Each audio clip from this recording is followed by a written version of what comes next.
몇 년도에 뵀었죠? 전주 이런데서 좀 우리 양원석 형제님 집에서 잤던 때가 몇 년도입니까? 제가 기억이 잘 안 나는데, 예. 그때 한번 그 기린도 성도님들하고 이렇게 함께 교제했던 기억이 나고, 또 아마 이 세미나 때문에 이렇게 성도님들하고는 못 뵈도 이렇게 교사들하고 한번 이렇게 본 기억도 있는 것 같고요. 이번 기회에 이렇게 함께 초대해 주셔서 말씀 안에서 교제 나눌 수 있게 해주셔서 감사합니다. 특별히 오늘 이곳에서는 아직 주님을 찾는 그런 분들도 제가 이게 함께 참석하셨다고 하는 얘기를 들었습니다. 여러분들에게도 좋은 기회들이 되시기를 바랍니다. 우리 전주 기린로 교회가 이번 수양의 주제를 정하실 때 아마 처음 사랑을 회복하라는 올해 교회 슬로건 아래 이제 설문조사를 바탕으로 해서 장로회에서 이렇게 기도하면서 이 성도 교제의 회복이다. 그래서 히브리서 10장 24절 25절에 나오는 이런 말씀을 근거로 성도 교제의 회복으로 정하셨다.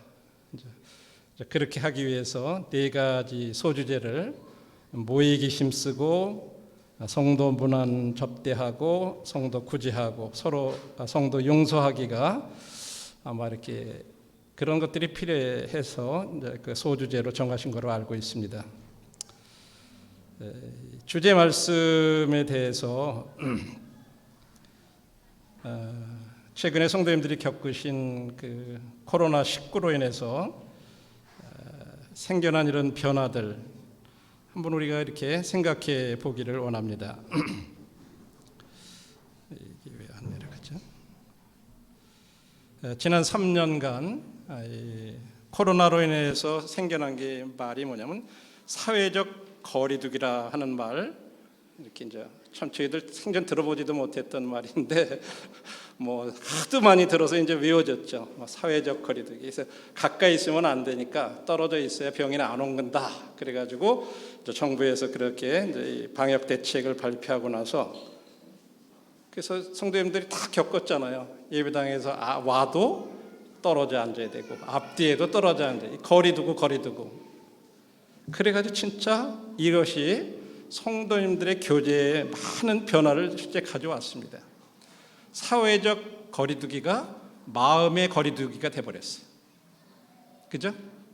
네. 안 보다 보니까 또 가까이 와도 이 가까이서 대화를 못해. 얼굴 다 마스크 쓰고 뭐 하고 가리고 하다 보니까 어떤 때는 저분인지 막 이게 얼굴도 잘 모르겠고 그런 여러 가지들이 생겨났죠. 그러다 보니까 우리들이 그런 생각, 사회적 거리를 둬야 된다, 뛰어앉아야 된다, 뭐 해야 된다 이렇게 해가지고 우리들의 행동도 많이 움츠러졌어요. 이 생각을 심으면 행동을 거둔다는 말은 그런 말이에요. 우리가 계속 거리 둬야 된다 그러면 우리들은 행동이 점점 움츠러지고. 그리고 이제 그렇게 움츠린 행동을 계속 하다 보니까 그게 우리의 습관이 되어버리는 거예요.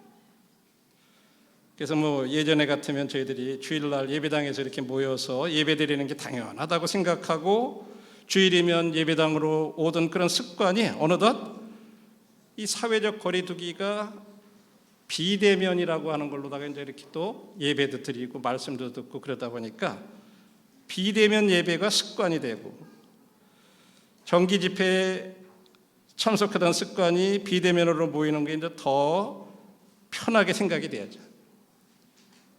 솔직하게 이거 뭐 그냥 멀리서 막 오고 그러는 것보다 집에 가만히 앉아가지고 들으니까 좀 편하더라고요, 솔직히요. 그 예배도 그렇고 막 아침에 서둘러서 막 해고 뭐 오지 않고 그냥 뭐 들으니까 그것도 괜찮네. 자꾸 그런 생각이 돼요. 저부터도 그래요. 그렇게 되면서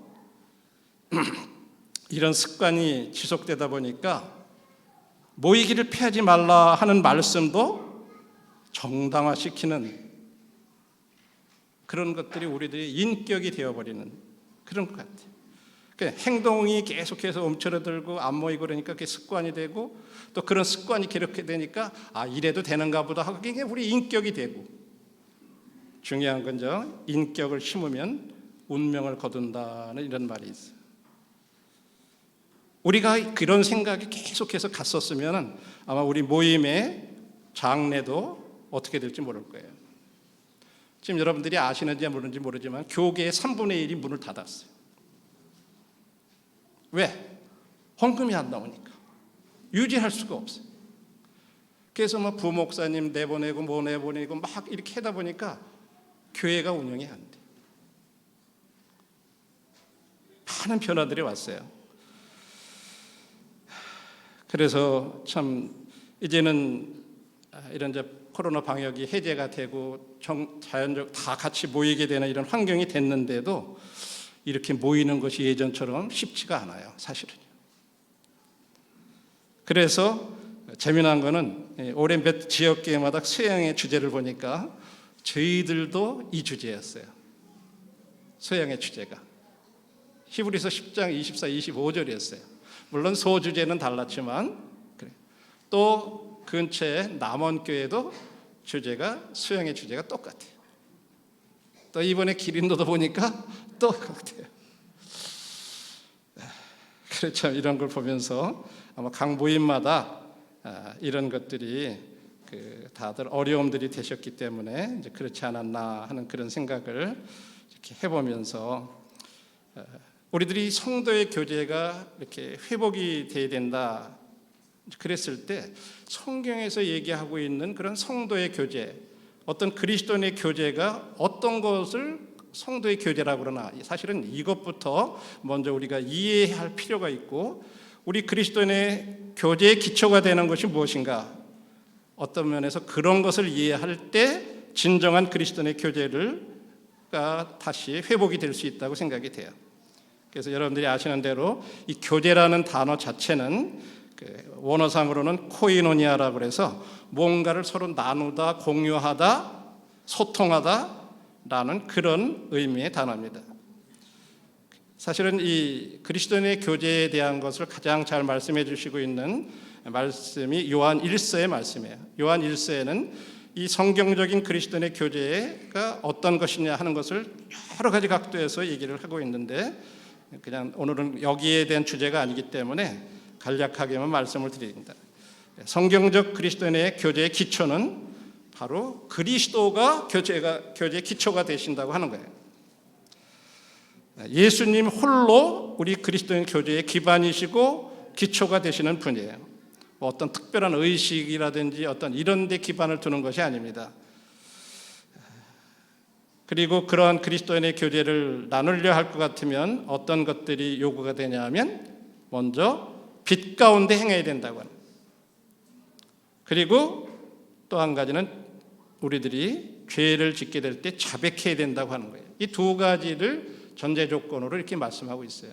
이 말은 여러분들 중에 지금 오늘 이렇게 예수님을 알기 위해서 나오신 분들이 계시다 그랬는데, 여러분들이 여기서 잘 어울려지지 않는 이유가 있는 거예요. 그거는 여러분들이 아직까지 빛 가운데 계시지 못하기 때문에 그래요. 아직까지도 영적으로 어둠 가운데 있기 때문에 그러신 거예요. 거기서부터 나오셔야 돼요. 다시 말해서 예수님 안으로 들어오셔야 된다고 하는 거예요.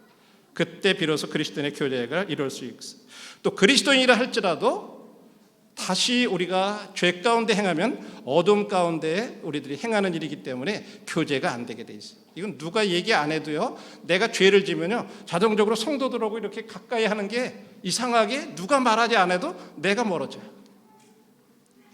그래서 그런 문제를 해결해야 된다고 성경은 얘기를 하고 있습니다. 자, 이제 거기까지만 간략하게 말씀을 드리고, 우리 이번 주제의 말씀이 10장 24절 25절의 말씀을 이렇게 하셨는데, 오늘 또 교재 이렇게 나눠주신 거 보니까 또 책자 다르더라고요, 그 말씀이. 그래서 바뀌었나? 그렇게 생각을 했는데, 원래 저한테 보내주실 때는 이게 주제의 말씀이라고 보내주셨더랬어요. 사정은 제가 잘 모르겠습니다는, 서로 돌아보아 사랑과 선행을 격려하며 모이기를 피하는 어떤 사람들의 습관과 같이 하지 말고 오직 권하여 그날이 가까우면 볼수록 더욱 그래하자. 여기 이 모이기라고 하는 이 단어를 한번 이렇게 원어상으로 좀 찾아보니까 한 장소로 이렇게 끌어모은다. 어떤 종교적인 그 집회 이런 걸 말할 때 얘기를 하는데, 신약 성경에는 이 지금 히브리서에 나오는 이 단어는 딱 2번 사용이 됐어요. 여기 지금 히브리서 10장 25절하고 데살로니가 후서 2장 1절에 보시면, 형제들아 우리가 너에게 구하는 것은 우리 주 예수 그리스도의 강림하심과 우리가 그 앞에 모임에 관하여, 주님이 다시 오실 때 우리가 모든 성도들이 다 모이는 거, 그 모인다고 하는 그 단어하고 여기 히브리서 모이기를 피하지 말라 할 때는 이 두 단어가 유독 사용이 됐어요. 그리고 이 모이기라고 하는 이 단어가 아까도 볼 때로 모이다라고 하는 이런 동사에서 파생돼서 나온 건데, 함께 모으다, 이미 있는데 모은 것 외의 것을 긁어 모으다, 한 곳으로 끌어 모으다, 어떤 그런 여러 가지 뜻이 있는 그런 단어인데, 신약 성경에 여기 나와 있는 7번 이 단어들이 사용되는데 시간 관계상 다 찾아보지는 않겠습니다. 예를 한두 개만 보면 마태복음 23장 37절에 보면, 예루살렘아 예루살렘아 선지자들을 죽이고 네게 파송된 자들을 돌로 치는 자여, 암탉이 그 새끼를 날개 아래 모은 같이 내가 네 자녀를 모으려 하는 일이 몇 번이더냐, 그러나 너희가 원치 아니했다. 그러면 암탉이 새끼들을 갖다가 자기 날개 아래 이렇게 모은다, 그럴 때 그런 단어들. 그리고 이 마태복음에 먼저 천사들을 주님께서 보내셔서 이제 이렇게 다시 모을 때 이렇게 해가지고 여기 7 말씀들을 다 찾아보면은 이 모으다는 단어가요, 뭔가 주님이 오시는 재림과 그다음에 이 성도들을 보호하는 것과 이것과 연관돼서 말씀하고 있어요. 이 말은 다시 말해서 왜 하나님께서 성도들이 함께 모이기를 원하시느냐? 그것은 그때 성도들이 보호를 받을 수 있다는 거예요. 함께 할 때, 함께 모일 때.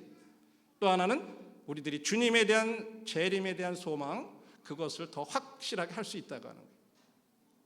모인다는 것은 굉장히 중요한 거예요. 그냥 단순히 이렇게 뭐 함께 한다는 그런 이상의 것이 있어요.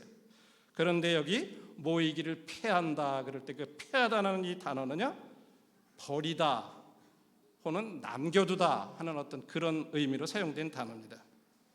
그래서 여기 지금 사용되는 어떤 사람들이 모이기를 피했다 그럴 때는 그냥 모이는 것을 갖다가 없애버렸다 하는 그런 의미가 아니에요. 모이는 것을 중단했다, 그러면 아니면 그 장소를 떠나거나 멀리 가버렸다 하는 그런 뜻이에요.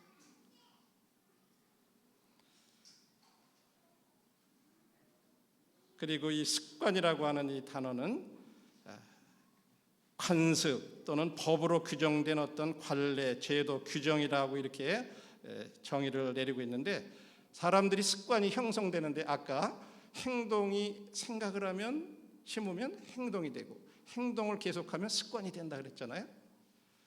어느 분이 사람이 과연 습관이 길들여지기까지는 얼마나 걸릴까? 그래서 어떤 습관이나 행동의 변화에 대해서 연구를 한 사람들이 있는데 2 케이스가 있어요. 하나는 성형외과 의사가 이렇게 연구한 거예요. 이 손하고 발이 절단된 환자가 내 손이 진짜로 절단됐구나, 내 발이 끊어졌구나 하는 것을 거기에 그것을 인정하는 데까지 걸리는 시간들이 약 3주가 걸리더래요. 21일 정도. 그래서 이분은 얘기하기를 습관이 형성되는 데까지는 한 21일이 걸린다 그래요. 자기가 뭔가 잘렸는데도 여전히 옛날에 손발이 있는 것처럼 행동을 해보려고 막 그랬는데 안 되잖아요. 그러다 보면 한 21일이 지나면 내 손이 잘렸고 내 발이 잘렸구나, 이걸 인식한다는 거죠. 또 한 사람은 런던 대학의 어떤 다른 교수가 했는데, 어떤 습관을 완전히 익히는 데는 약 66일이 걸린다, 뭐 이런 결론을 내렸다 그래요. 그래서 실험에 참가한 사람들이 약 66일이 지나면 생각이나 의지에 관계없이 그냥 반사적으로 행동하는 것이 가능해지더라는 거예요. 그래서 어떤 사람은 한 66일이 걸린다 이렇게 얘기해요. 그런데 여기서 이것은 그렇게 중요한 건 아니에요. 사람마다 다 편차가 있고 다르기 때문에 중요한 거는 우리가 처음에 생각한 대로 어떤 생각을 품으면 행동으로 나타나고 일정 시간이 지나면 그것이 반복하면 우리들이 습관이 된다고 하는 거죠. 저희들이 바로 이 코로나로 인해서 우리들이 그런 것을 실제 경험을 했던 거예요. 반복해서 계속해서 그렇게 얘기하고 사람들이 사회적 거리두기 그러면서 안 모이다 보니까 지금 우리들이 습관이 되고 그것이 계속해서 지속되니까 인격이 되는 거예요. 그래도 괜찮은 것처럼 생각이 된 거예요. 이게 문제라는 거죠. 그래서 처음에 코로나 초기에는 뭐 그런 것 때문에 왜 이거 때문에 이렇게 못 모여야 되나 처음엔 그렇게 생각했던 것이 지금은 점점 시간이 나면서 이제 모이면 큰일 나는 것 같고 막 그렇게 변화되고 있잖아요. 그리고 점차 그 말이 익숙해지고 집회 참석하지 못하는 것에 대해서 뭐 마음속으로 정당화하고 그런데 그래가지고 지금 3년이 지난 시점에서 코로나 해제됐잖아요. 그리고 다시 모이고 다시 애찬을 해보려고 그러니까요. 자매님들이 못합니다. 어떻게 다시 애찬을 해요? 못한대요. 그러니까 형제님들이 어떻게 해요?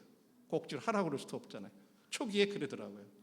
그래가지고 그럼 어떻게 하면 좋으냐? 그러니까 간편식 하자 그래가지고 김밥 같은 거 싸우고 이렇게 빵 같은 거 이렇게 해가지고 그냥 그거 나눠주고 하는 식으로 하면서 그렇게 시작을 사실은 했어요. 그러다가 조금 지나면서 그냥 애찬할 사람은 애찬하고 또 간편식 할 사람은 한 사람하고 그냥 저별로 편한 대로 하시라. 이렇게 해가지고 조금 이렇게 서서히 시작하다 보니까 지금은요 점점 애찬하는 사람들이 늘어나요. 먹어보니까 좋거든요. 교제하니까 좋더래요. 그냥 얼른 가버리고 그러는 것보다 좋다. 그래가지고 지금은 많이 그래도 활성화됐어요. 저희 모임의 예예요. 근데 아직까지도 서울의 모임은요 몇백 명이 모이는 그런 모임들은요 아직도 애찬을 못해. 그냥 싸가지고 도시락 각각 싸가지고 와서 그냥 먹기도 하고 여러 가지 방법들을 하지만 예전처럼 안 된다는 거예요. 이렇게 돼가는 거예요 상황들. 자,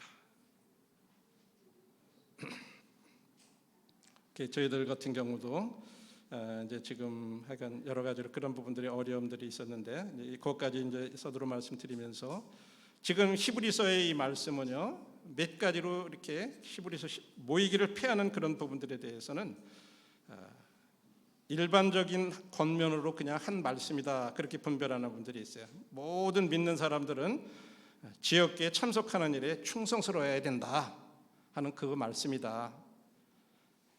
우리는 어떤 사람들은 지역교회 교제를 떠나지 말고 계속 모여야 한다. 우리들이 함께 모이게 되면 어떻게 돼요? 함께 모여서 예배드리고 섬기고 그러는 가운데서 힘을 얻고 위로를 얻고 양육을 받고 거기서 기쁨을 얻고 이렇게 되잖아요. 이제 그런 말씀으로 평범하게 하신 말씀으로도 분별이 하는 분들이 있고 또한 어떤 분들은 이 구절은 그런 게 아니다. 어떤 핍박의 시간을 통과하고 있는 그리스도인들을 위해서 특별히 격려하기 위해서 한 말이다. 이렇게 분별하는 분들이 있어요. 왜냐하면 지금도 이렇게 공산주의라든지 이런 데들은요 못 모여요. 그렇게 모이면은 체포당하죠. 가가지고 감옥에 가죠. 고난당하죠. 그래가지고 그냥 자기들이 믿어도 믿는 채 안 하고 운동하고 어떤 그러려는 유혹은 사람에게 다 느끼는 거죠.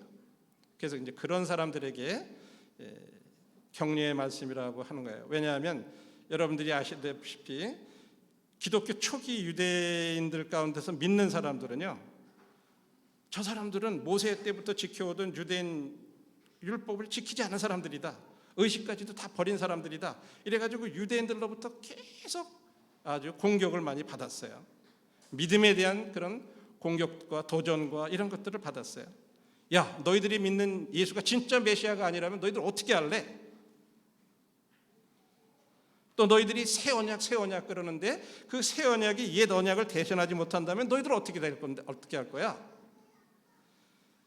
또 죄를 위해서 지금까지 모세율법의 이 짐승의 피로다가 죄를 용서를 받아서 예수님 당시까지도 계속 피제사를 드렸거든요.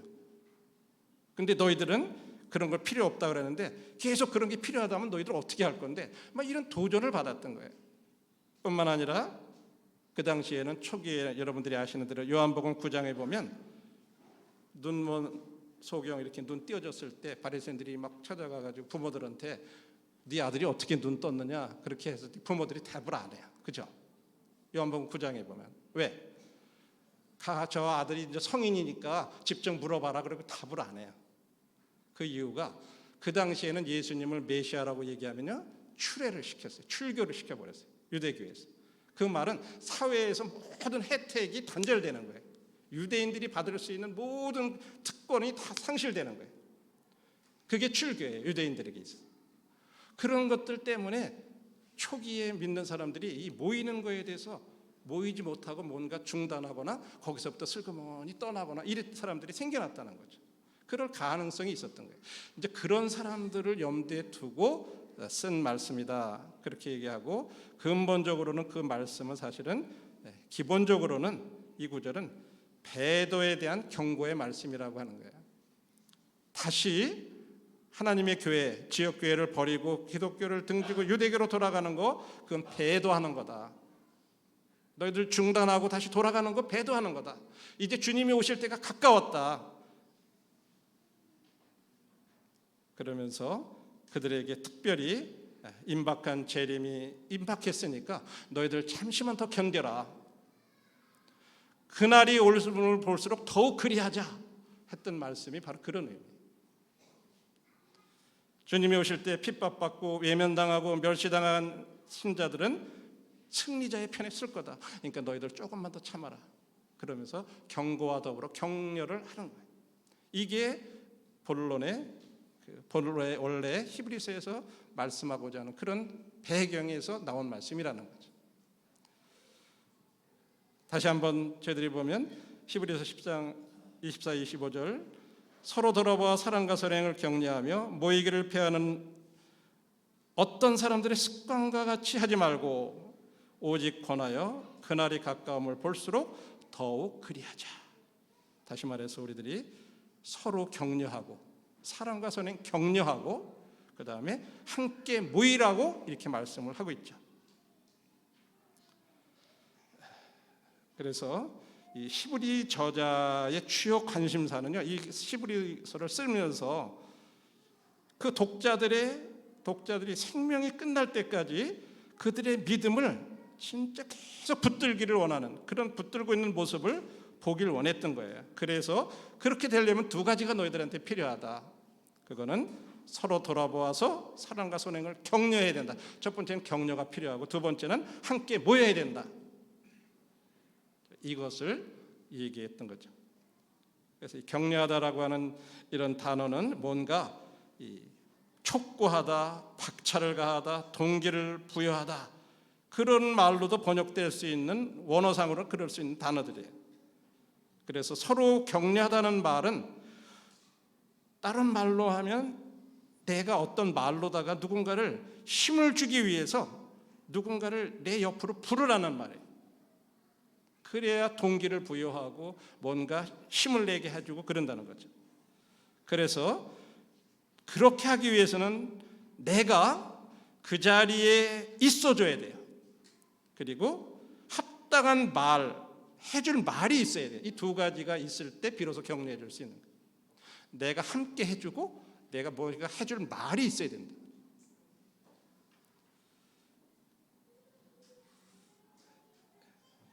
이런 것을 이제 우리들이 염두에 두고 이런 격려의 대화를 쉽게 나눌 수 있는 환경에서 함께 모이라는 거죠.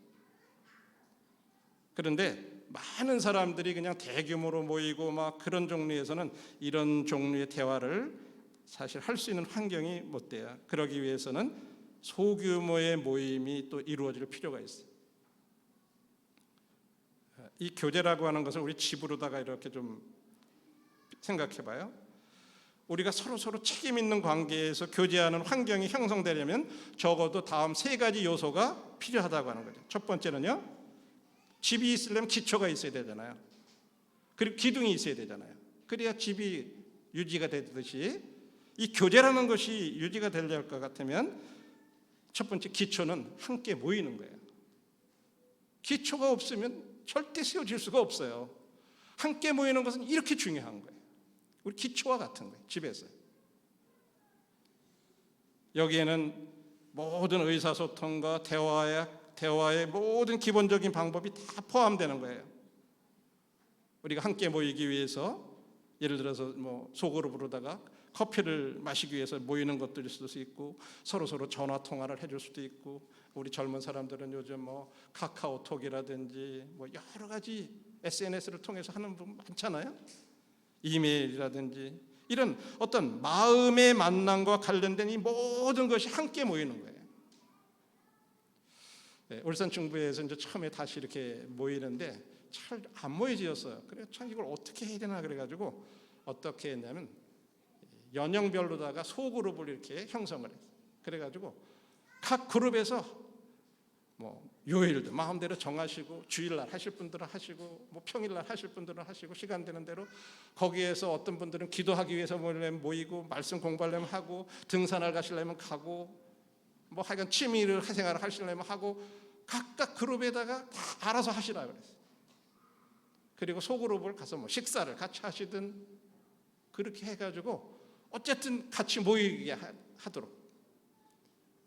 근데 그렇게 하면서 조금씩 이렇게 하다 보니까 성도들이 거기에 점적으로 조금씩 이렇게 같이들 하시다 보니까 전체적으로 점점 그런 부분들이 이렇게 살아나더라. 아직까지도 완전한 건 아니에요. 어쨌든 여러 가지 방법 중에 그런 것들을 했죠. 그 다음에 이제 두 번째는 뭐죠? 가운데 있는 기둥 뭐예요? 죄를 자백하는 거예요.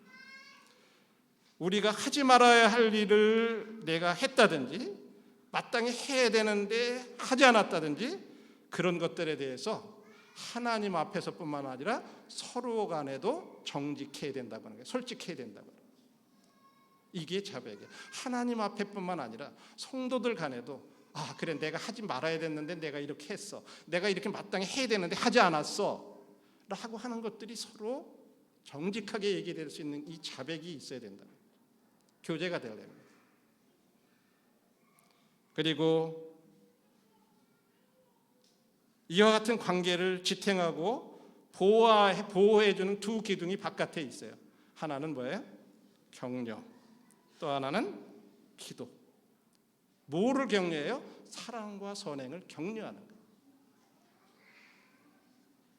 그런 것이 있고 그러나 그것만으로는 부족하잖아요. 우리가 하나님 앞에 온전히 의지하는 기도 이런 것들이 있을 때 우리들이 교제가 원만하게 이루어질 수 있다는 거죠. 그러나 이런 모든 구조가 다 돼 있어도요 위에 있는 이게 뭐예요? 머릿돌 대신 주님을 우리들이 다 바라볼 필요가 있다고 하는 거예요. 아무리 인간관계 서로 잘하려고 아무리 해도 주님을 우리가 이것이 주님 때문에 이렇게 된다고 하는 것이 없으면 안 된다. 그래서 우리들이 마태복음 18장 20절에 보면 두세 사람이 내 이름으로 모인 곳에는 나도 그들 중에 있다. 그 중심이 누구예요? 주님이에요. 주님. 그래서 여기 두세 사람이 모였다고 말할 때 그 모이는 것, 우리들이 함께 모이는데 주님의 이름으로 모여야 된다고. 뭐 그게 속으로 모임이든 어떤 형태의 모임이든 전체적으로 모임이든 그러면 주님의 이름으로 모인다는 게 무슨 의미냐? 주님의 권위로 모이는 거예요. 그다음에 현재 주님이 이곳에 함께 하신다. 임재를 인식하고 모이는 거예요. 그렇게 해서 우리들이 주님의 말씀에 순종해서 내가 지금 모이고 있다. 이게 주님의 이름으로 모이는 거예요. 그냥 뭐 모여가지고 그냥 뭐 환담하고 뭐하고 커피 마시고 물론 이런 것도 교제라고 얘기할 수 있지만 그리스도인의 교제는 그 이상의 것을 얘기하는 거예요. 그건 사교 클럽이에요. 사교 클럽은요, 내가 가건 안 가건 아무 지장이 없어요. 내 한 사람 빠져도. 근데 그리스도의 교제는 그게 아니에요. 내 한 사람이 빠지면 영향이 가는 거예요. 다른 사람에게 영향이 있죠. 그래서 그리스도의 교제는 사교 클럽이 아니에요. 큰 차이점이 있는 거예요. 사회적.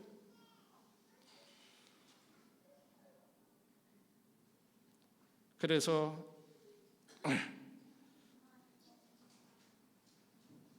우리들이 진짜 중요한 그런 부분들은 여러분들이 이제 뭐 지금 젊은 사람들은 이게 뭔가 얼른 잘 모를지도 모르지만 옛날에는 마차 같은데 이렇게 해가지고 수레바퀴 있잖아요, 그죠? 소들 달구리들이 끌고 갈 때 보면 바퀴 보세요. 그러면 어떻게 돼 있어요? 중앙에 있는 수레바퀴 중심이 있잖아요. 거기에 있는 바퀴의 중심이 축이 있어요. 그게 바로 주님이세요. 그리고 그 옆에 이렇게 있는 것들은 신자들이에요. 믿는 사람들을 가리켜. 테두리 쪽으로 있는 거기에 살들은 간격이 서로 넓어요. 그죠? 근데 중앙으로 올수록 살들이 서로 가까워 있죠. 그죠? 예. 마찬가지로 이게 우리가 주님께 더 가까이 나아갈수록 어떻게 돼요? 다시 말해서 주님을 중심으로 모일수록 주님의 사랑이 우리 가운데에서 더 나타나게 돼요. 그러다 보면 어떻게 돼요? 믿는 사람들끼리도 더 가까워진다는 거예요. 그래서 우리들이 서로 개인적으로 주님 앞에 가까이 나가고 서로 주님을 중심으로 모이고 계속 그러기 시작하면요, 성도들도 가까워져요. 근데 뭔가 멀어져 있고 가까이 있지 않으면 바깥 테두리처럼 살들이 멀어지게 돼 있어요. 주님으로부터 멀어지고 모이지 않고 주님 중심으로 안 모이면 멀어질 수밖에 없어요. 이건 어쩔 수 없어요. 그래서 가까이 모이는 것, 주님 중심으로 모이는 것, 주님의 이름으로 모이는 건 아주 중요합니다. 근데 성경은요, 거기에 모으는 것과 반대되는 말씀을 한 군데 말씀하고 있어요. 마태복음 12장 30절에 그렇게 얘기해요. 나와 함께 아니하는 자는 나를 반대하는 자요, 나와 함께 모으지 아니하는 자는 해치는 자다. 저는 이 글자, 우리 한글은 참 안에 해자냐 바깥 해자냐에 따라서요, 이게 의미가 완전히 달라요. 그죠? 예? 안에 해자는 어떤 해자냐면 지금 여기서 말하는 대로 해치다라는 말은요, 뭔가를 흩어지게 하다는 그런 말이에요. 모으는 대신에 막 해뜨리는 거 있죠. 예. 요런 해치다는 거예요. 그러니까 주님은요, 우리가 사실 함께 이렇게 모이지 않으면요, 나는 사실은 막 흩트는 일을 하는 사람이라는 거예요. 주님 그렇게 말씀하셔요. 근데 제가 이 해치다라는 말을 원어상으로다가 찾아보니까 이제 5번이 사용됐는데 그 가운데 하나가 뭐냐면요, 요한복음 10장 12절에 보니까 삭구는 목자가 아니요 양도 재앙이 아니라 이리가 오는 것을 보면 양을 버리고 달아나니 이리가 양을 물어가고 또 해치느니라. 저는요, 지금까지 공부하기 전까지는 맨 끝에를 밖에 해자로 그렇게 알았어요. 양을 물어가다가 막 해쳐버린다. 근데 성경을 자세히 보니까 그런 게 아니더라고요. 이리가 들어와가지고 양을 물어갈 뿐만 아니라 양들을 막 흩어뜨린다는 거예요.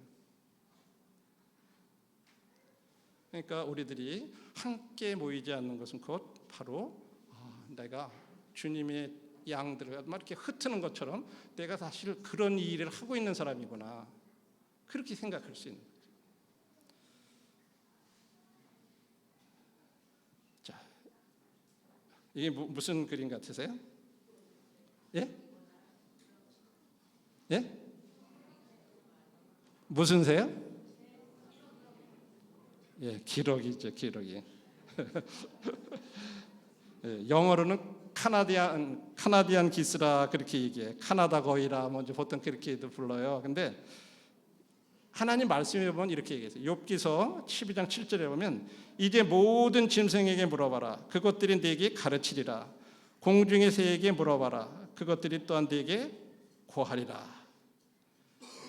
이 기러기들은 참 진짜 놀라운 새라 그래요. 평생 동안 짝을 이루고 산대요. 바꾸지 않는데요. 네. 그 다음에 새끼에게 아주 헌신적이고 새끼들을 결코 위험에 되게 두지 않는다고 그래요. 그리고 두 부모가 새끼를 함께 돌봐요. 그래서 하나가 둥지를 지키고 있으면 암컷이 지키고 있으면 수컷이 모기를 물러가고 모기를 물어와서 교대하면 또 암컷이 나가고 이렇게 해가지고 계속 교대로 돌본다 그래요. 그리고 서로를 이렇게 보살펴줘 가지고 실제로 자기 새끼가 아닌 그런 엄마 거위들은 다른 어린 거위들도 보살피고 그렇게 해준다 그럽니다. 좀 특별한 그런 아주 새인 것 같아요. 그런데 이 새들이 이동을 할 때, 날아갈 때는 이런 형태로 V자 형태로 이렇게 비행하면서 날아가는데 그 이유가 있는 거예요. 앞에 가는 기러기가 날개를 휙 치잖아요. 그러면 뜨는 힘이 생기는 거예요. 그럼 뒤에 오는 새가 따라올 때 굉장히 아주 그 흐름을 따라서 쉽게 나간다는 거예요. 그러면서 또 딱 치면 뒤에 새가 또 똑같은 걸 받고 그래가지고요. 어느 조류학자가 그걸 연구를 해봤더니 혼자서 막 기러기가 날아가면 100m 갈 거를 저런 식으로 V자 형태로 날아가면 171m를 날아가더라고요. 그렇게 효과가 있다. 그래서 이 새들은요, 가다가 만일에 자기가 뭔가 이거 힘들겠다 그러면 빨리 날개를 쳐가지고 빨리 그 기운 이용해가지고 가려고 빨리 대열에 계속 합류해가지고 대열을 유지해 간다는 거예요. 제가 뭘 말씀드리려고 그러는 거죠?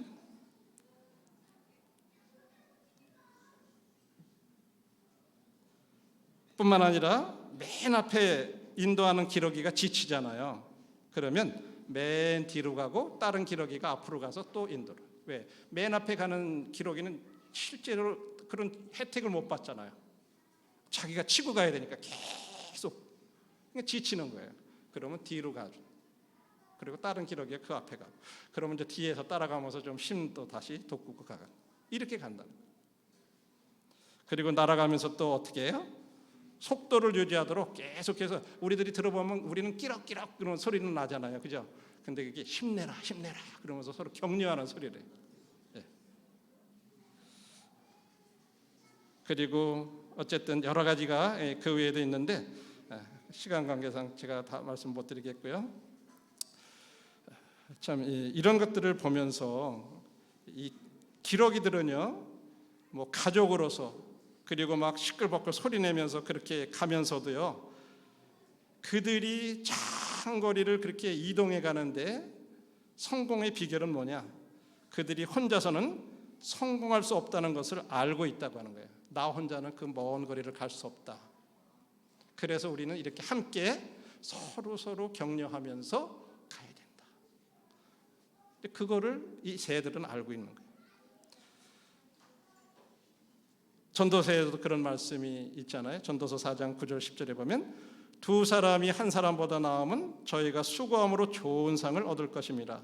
혹시 하나가 넘어지면 하나가 그 동물을 붙들어 일으키려니와 홀로 되어 넘어지고 붙들어 일으킬 자 없는 자에게는 화가 있겠다. 그래서 이렇게 함께 하는 거 굉장히 중요한 거. 이 새들도 그런 것들을 알고 있지. 뿐만 아니라 사도 바울도 동일한 얘기를 했어요. 사도 바울이 굉장히 진짜 우리 애들이 믿음 안에서도 특출한 분이고 그랬지만요, 로마서 1장에 그가 이 로마를 방문하면서 그렇게 얘기를 해요.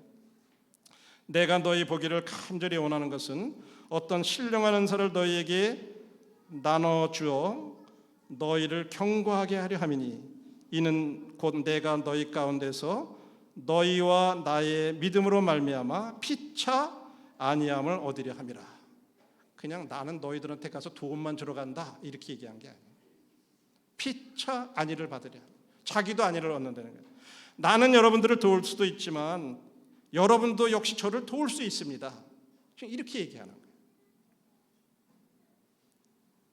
그냥 뭐 형식적으로 예의상 그렇게 한 말이 아니에요. 진짜 바울은요, 로마를 방문하면 자신이 축복을 받을 것이라고 그렇게 진심으로 느꼈던 거예요.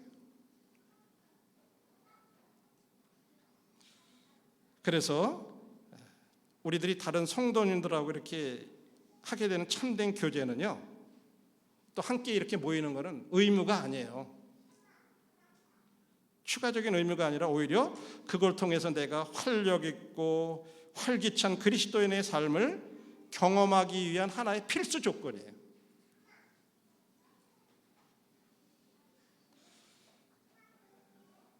우리가 몇 가지 이런 것들을 수레바퀴와 기러기와 이런 여러 가지들을 이렇게 함께 생각해 봤습니다. 결론의 말씀 드리고 1교시 마치겠습니다. 우리들이 교제가 성립되기 위해서, 그 집이 되기 위해서 기초가 뭐라 그랬죠? 함께 모이는 거예요. 기초는 함께 모이는 거예요. 그 다음에 주님의 이름으로 우리들이 모여야 합니다. 주님의 이름으로 모인다는 것은 주님의 권위로 모이는 거예요. 거기에는요, 뭐 장로님이 이렇게 그냥 뭐 말씀해서 안 모이면 안 되고 막 그런다 그래서 모이는 게 아니에요. 말씀이 그렇게 얘기했고 주님이 말씀하셨기 때문에 두세 사람이 모인 곳에 나도 그곳에 있겠다. 그러면 거기에 주님의 이름, 주님의 권위로 모이고 주님이 거기에 함께 하시고 내가 그 말씀에 순종해서 모인다고 하는 이 생각을 할 때 눈치를 보는 게 없어요. 뭐 누가 어쨌든 그런 게 필요 없는 거예요. 나는 주님 말씀에 순종해서 모입니다. 이렇게 되는 거예요. 그렇게 됐을 때 우리가 주님 말씀을 중심으로, 주님 중심으로 그 축에 가까이, 진짜 주님하고 가까이 가면 갈수록 성도들도 가까워지고, 내가 그렇지 못하면 나는 저 밖에 있는 살처럼 성도들 사이에 거리가 생기는 것은요, 문제가 다른 사람에게 있는 게 아니에요. 내가 주님하고 멀리 있기 때문에 성도들하고 멀게 생각이 되는 거죠. 나한테 문제가 있는 거죠. 우리 이런 것들을 생각하면서 함께 진짜 모이지 않으면 뭐라 그랬어요? 해치는 자 그랬어요. 흩어지게 만드는 거예요. 그런 책임이 우리들한테 있고, 그건 말씀에 불순종하는 일이죠. 주님이 기뻐하시지 않는 그런 일들이라고 하는 것을 우리 생각하면서 다시 저희들이 왜 모이기에 힘써야 되는가 하는 이런 부분들에 대해서 저와 형제자매님들이 함께 주님 앞에서 기도하면서 더 이전처럼 다시 우리들이 진짜 활력을 얻고, 지금 점점 모여보니까 그때하고 지금하고 뭐 차이가 얼마나 나요? 그때는요 진짜 이렇게 앉아서 모여서 있는다는 것 자체를 생각을 못했어요. 그렇죠? 근데 어떤 모임은 끝까지 그냥 다 계속 모이셨대요. 막 와가지고 정부에서 막 행정에서 막 그랬는데도 그냥 계속 모인 모임들도 있어요. 물론 그러다 코로나도 걸리고 뭐 성도들도 그러다 보니까 그게 맞나 뭐 하나 뭐 막 여러 가지 성도들 사이에도 막 옥신각신하고 막 그냥 그런 것들도 있고 막 그랬지만은 어쨌든 그런 데들도 있고, 뭐 또 맞아 우리는 그렇게 정부에서 시키는 대로 또 해야 돼 해가지고 그런 데도 있고 뭐 여러 가지가 있었지만, 지금 가만히 우리가 지금 지나면 돌이켜 보면 과연 지금하고 그때하고 얼마나 무슨 차이가 있는 건가? 지금은요 코로나 감기 중에 하나래. 이제 그냥 가도 그냥 일반 환자로 취급해요. 그때 코로나하고 지금 코로나 다르나요? 어떻게 달라요? 물론 코로나 걸리면 아프고 뭐 고통 당하고 그런 거 없는 게 아니에요. 그런데 그렇게 될 수도 있다고 하는 거 이번에 우리 경험한 거예요. 그래서 이런 걸 통해서 다시 한번 저희들이 형제자매님들 같이 모이는데 힘쓰는 이런 부분들에 대해서 같이 주님 앞에 교훈이 됐으면 좋겠습니다. 감사합니다.